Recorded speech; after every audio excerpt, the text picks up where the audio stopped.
आर्य महिला NM model school की सहायक प्रबंधक पूजा दीक्षित ने भी पत्रकार वार्ता की।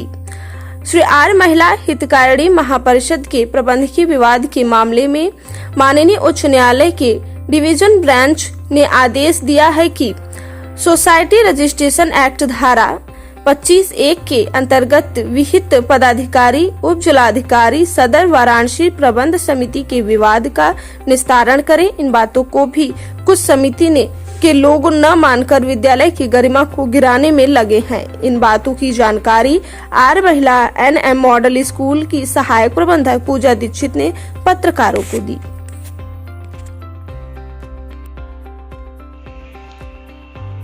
अपना परिचय बता दें। मैं पूजा दीक्षित, सहायक प्रबंधक आर्य महिला नागरमल मुरारका मॉडल स्कूल से। आज पूर्व प्रबंध समिति द्वारा कुछ गंभीर आरोप लगाए गए हैं शशिकांत दीक्षित, अनुराग दीक्षित और आप पे, क्या कहना चाहेंगे उस पर? मैं सभी बातों का खंडन करूंगी। ये तो आप सभी जानते हैं कि जो भी सुनेगा वो इस बात को ऐसे ही बोलेगा, लेकिन जो भी मैं बात आज आपसे करना चाहूँगी मैं साक्ष्य के साथ करूँगी और साक्ष्य हमारे साथ खड़ा है, इसीलिए मैं घबराऊंगी नहीं। आप जो भी मुझसे पूछेंगे मैं हर एक बात का जवाब दूंगी। क्या मैटर क्या है? दो पार्टी आपस में भिड़ जाती है और वो इस तरीके से भिड़ती है कि जो 40 साल के संबंध थे एकाएक ख़त्म कर दिए जाते हैं, क्योंकि उनकी मानसिक जो कहिएगा उनको जनरल सेक्रेटरी बनना है।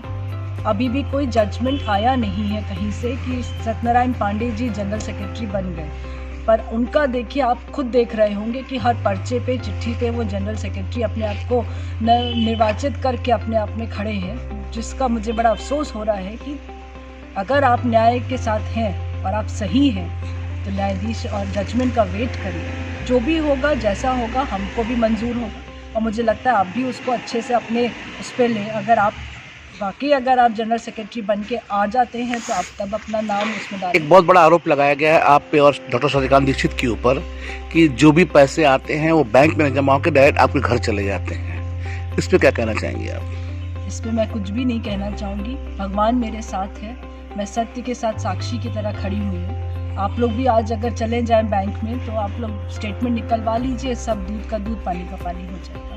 किसी के कहने से और चोर की मानसिकता चोर ही होगी। उन्होंने ऐसा किया है, वो भी उसका भी प्रमाण मेरे साथ है। उन्होंने जो किया वो सोचते हैं हर कोई वो कर रहा होगा। मैं इस बात का बिल्कुल खंडन करती हूँ। व्यक्ति को उन्होंने नहीं निकाला और सबके घरों में तनख्वाह पहुँचाई। और पांडे जी बात करते हैं गमन की, कितना पैसा आ रहा है संस्था, अगर उन्हें इतना ही पता है तो प्रमाण दें। और अगर संस्था में चोरी हो रही है तो संस्था बढ़ कैसे रही? हर घर में अगर उनके घर में तनख्वाह पहुंचाई जा रही थी तो आज नहीं जा रही, क्योंकि कहा गया है चिटफंड सोसाइटी से कि अगर आप अगर काउंसिल में हैं या आप किसी पद पे हैं तो आपके घर के व्यक्ति ऑनररी काम कर सकते हैं, जो मैं कर रही हूँ, और आपके घरों में तनख्वाह जा रही है। अगर आप इतने सक्षम और इतने सच के साथ चलने वाले होते तो आपके कभी भी घर में आप तनख्वाह नहीं देते।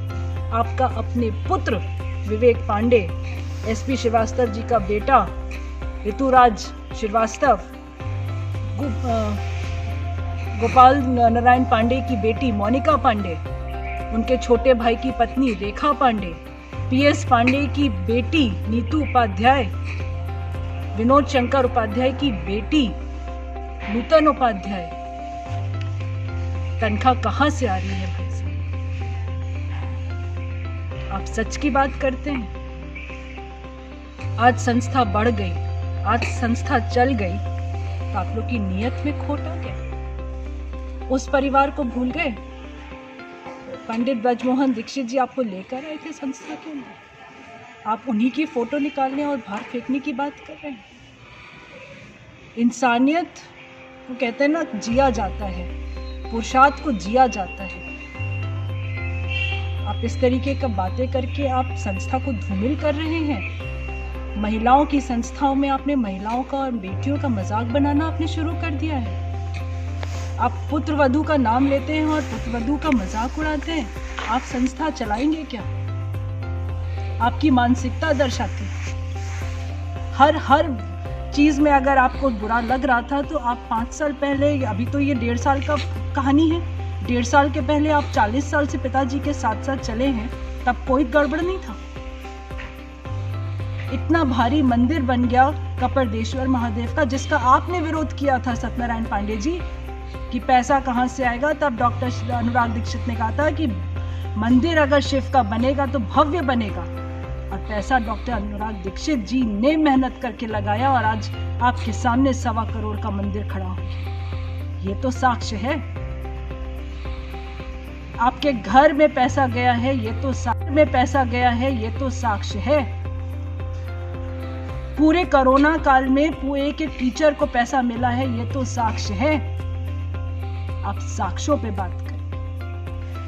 और रह गई एसडीएम तक की बात, पहली खारिज, दूसरी खारिज, ठीक है। आज समय बलवान है और सत्य का साथ दीजिए। हम भी वेट कर रहे हैं। आपने तो बिना आए किसी के जजमेंट के आप जनरल सेक्रेटरी नियुक्त हो गए, और जबकि उसमें साफ साफ कहा गया है कि जब तक जजमेंट नहीं आता है प्रॉपर चैनल से, तब तक पुरानी कमेटी यथायथ चलेगी, जिसमें डॉक्टर शशिकांत दीक्षित ही जनरल सेक्रेटरी हैं। तो किसकी मंशा दर्शाई जा रही है, डॉक्टर शशिकांत दीक्षित की कि सत्यनारायण पांडे की? आप इंतजार नहीं कर सके कि जनरल सेक्रेटरी का कम से कम जजमेंट तो आए? आपका पूरा खानदान आज इस बार कमेटी में शामिल आपने कर दिया। ये कौन सी मानसिकता दिखाती है? मैं तो आज भी आर्यमेला नागरमल मुरारका मॉडल स्कूल में प्रबंधक अगर अनुराग दीक्षित जी हैं तो मैं सहायक प्रबंधक के ही पद पे हूँ। मेरे परिवार ने मुझे कहीं का प्रबंधक नियुक्त नहीं कर दिया, जो आपने किया है अपने सारे भाइयों को हर इंस्टीट्यूट में प्रबंधक और उप प्रबंधक को कोषाध्यक्ष बना के। ये आपकी मानसिकता दर्शाती है, हमारी नहीं।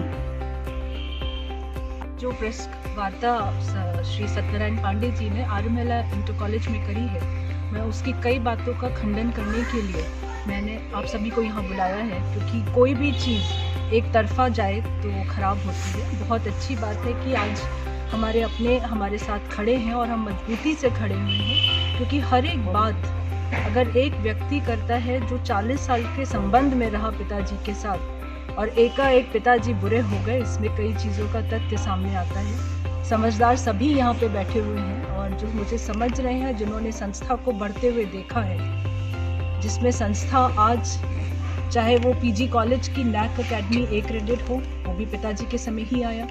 सीबीएसई को आपके पूरे उत्तर प्रदेश में नंबर 1 ठहराया गया स्कूल आज आपके सामने खड़ा हुआ है। कोई भी ऐसा विद्यालय जिसको हम लोग देख रेख कर रहे थे, उसको अपना समझ के चला रहे हैं, ना कि ये सोच के चला रहे हैं कि इसमें से किसी के घर का खाना पूर्ति हो।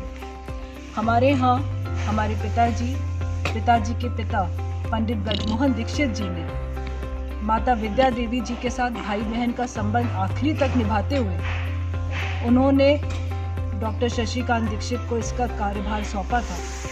और आज सभी के सामने है कि डॉक्टर शशिकांत दीक्षित जी जिस तरीके से ये पूरा कॉलेज को संभाले और चलाए, एकदम वंदनीय है।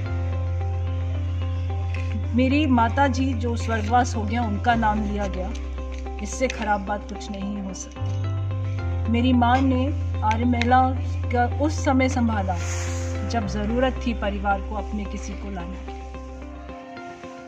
उसके बीच में आपके सत्यनारायण जी के, पांडे जी के खानदान के कई व्यक्ति आज भी उसी परिवार में शामिल हैं, उस संस्था में हैं, जो वहाँ से तनख्वाह उठा। मैं पांडे जी से पूछना चाहूँगी, अगर हमने गमन किया तो आपके घर में कैसे वो तनख्वाह पहुँची? इसका तो प्रमाण हम आपको दे